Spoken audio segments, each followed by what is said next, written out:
Okay, so here's a friendship most people don't know the full story of. One guy was literally laying bricks for a living in Sardinia. The other was a kid in a tiny Austrian village who everyone thought was wasting his time lifting rocks in a barn. Neither of them had money. Neither had a plan. They just kept showing up. And somehow, those two ended up rewriting what a human body could look like. This is Arnold and Franco, not the magazine covers, the actual grind behind them, how they trained, what they actually ate, and honestly, why almost nobody trains like this anymore. Stick around, because the last part of this is the piece most people skip. The most loyal and best and most honest friend I've ever had. Because I have nothing else to do. You're my way now. Arnold's story starts small. A village in Austria where, honestly, wanting to be a bodybuilder made you kind of a weirdo. Resources were thin, and nobody around him took it seriously. He just didn't care. Trained anyway, with whatever equipment he could get his hands on, and outworked everyone who laughed at him. Franco's version of starting small was rougher. Post-war Sardinia wasn't exactly generous. His strength came from actual manual labor, hauling stone, working with his hands all day, every day. Add boxing on top of that, and by the time he picked up a barbell, he already had a level of conditioning most bodybuilders never develop. Two completely different backgrounds. Somehow they both end up at the same gym, Gold's, during what people now call the golden era. And that's really where the story gets interesting, because training partners back then weren't just there to spot you, they were there to make sure you didn't quit. So no apps, no machines, no pre-workout.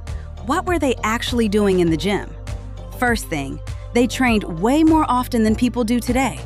We're talking major muscle groups hit multiple times a week, not once and then waiting 7 days to touch it again. The recovery science we obsess over now just wasn't part of the equation. You showed up, you worked, you came back. Second, it was almost entirely barbells and dumbbells. No machines guiding the movement for you, which meant every single rep also trained balance, stabilizers, coordination, stuff a machine quietly does for you today without you noticing. Third, and honestly the part most people skip, neither of them trained alone, ever. A training partner wasn't a nice to have, it was the whole system. Someone in the room whose job was to make sure you didn't stop at good enough. And fourth, because both of them came from physical backgrounds before bodybuilding even entered the picture, their conditioning was already built in. They weren't starting from zero cardio and zero work capacity like most people are today. The winner of the 1975 overall Mr. Olympia, the one and only, the greatest, Arnold Schwarzenegger.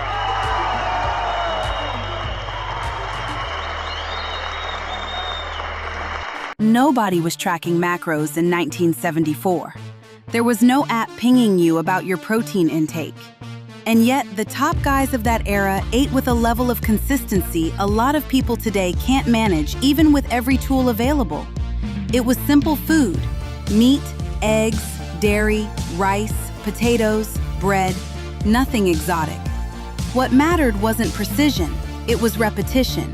The same meals, over and over, because that's what they could actually sustain. Franco in particular was known for this.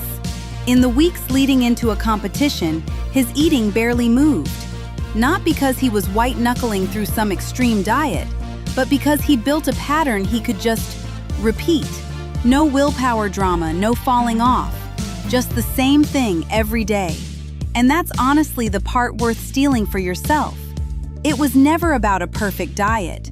It was about a boring one you could actually stick to. Here's the part that doesn't make for a great headline. None of this happened fast. There was no shortcut hiding in there. It was years, full body training, the same boring meals, a partner who wouldn't let them coast. That's really the whole formula, not a secret, just a stupid amount of consistency, applied for way longer than most people are willing to sit with. None of this requires 1970s equipment.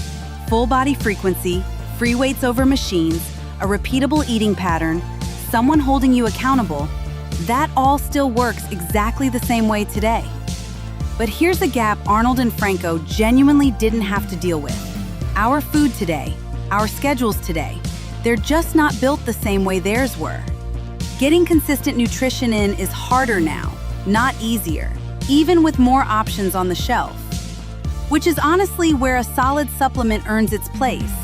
Not instead of the work. Nothing replaces the work. Just filling in what a rushed, modern schedule makes hard to hit on food alone. If you actually want to apply what you just watched, this is where Modern Products comes in. Links down in the description. The method's still the same one Arnold and Franco used. This is just the support to actually follow through on it.